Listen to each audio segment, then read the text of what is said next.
L'organisation, c'est super important dans OBS, ça peut vous permettre d'être plus serein pendant vos lives. Si vous commencez à surcharger vos scènes avec beaucoup de sources différentes, je vous conseille vraiment de créer des dossiers, histoire d'y voir plus clair. Un dossier respecte la logique suivante. À l'intérieur, toutes les sources respectent l'ordre de priorité, à savoir, la source qui est tout en haut se trouve visuellement au-dessus des sources situées en dessous. L'ensemble du dossier se trouve visuellement au-dessus des sources qui se trouvent en dessous. Je précise ça parce que vous pourriez être tenté de faire la chose suivante. Sélectionnez des sources qui sont séparées par d'autres sources, créez un dossier à partir de la sélection, et là, votre ordre initial n'est plus respecté. Si vous créez des dossiers, essayez de ne pas faire des groupes par type de source. Par exemple, dans un dossier, les images des overlays et dans un autre, les captures de flux.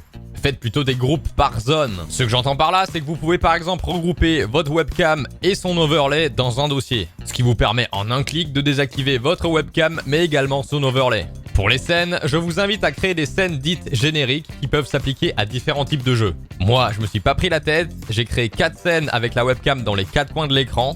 Et ça marche pour 80% des jeux. Pour les 20% restants, vous pouvez vous amuser à créer des scènes pour ces jeux spécifiques. Si vous jouez énormément au même jeu et que vous avez envie que vos viewers voient le HUD complet du jeu, vous pouvez tout simplement créer une scène spécifique à ce jeu. Pensez également à créer une scène d'intro, de pause et d'outro. Alors évidemment, vous n'êtes pas obligé de le faire, mais c'est toujours pratique d'avoir ça sous la main. Surtout la scène de pause, ça évite d'avoir la fameuse scène du fauteuil vide à l'écran pendant une éternité. Alors ceux qui streament depuis un moment vont sûrement se demander pourquoi j'ai une scène qui s'appelle capture de jeu, alors que la capture de jeu à la base, c'est une source. Et la réponse est toute simple, parce que j'aime avoir un stream qui est propre.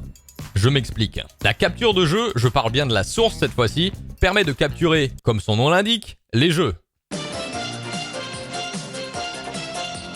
Et donc votre bureau Windows dégueulasse n'apparaît pas à l'écran. D'ailleurs, sachez-le, la capture de jeu est plus optimisée que la capture d'écran. Et il y a des moments où j'ai envie que mes viewers aient la possibilité de voir ce qui se passe sur mon écran et pas que mon jeu. Et dans ce cas précis, j'ai besoin d'afficher mon écran. Alors vous pourriez très bien créer une nouvelle scène spécialement conçue pour l'affichage de votre bureau. Mais moi j'ai envie d'utiliser les mêmes scènes et d'avoir le choix d'activer ou non l'affichage de mon bureau.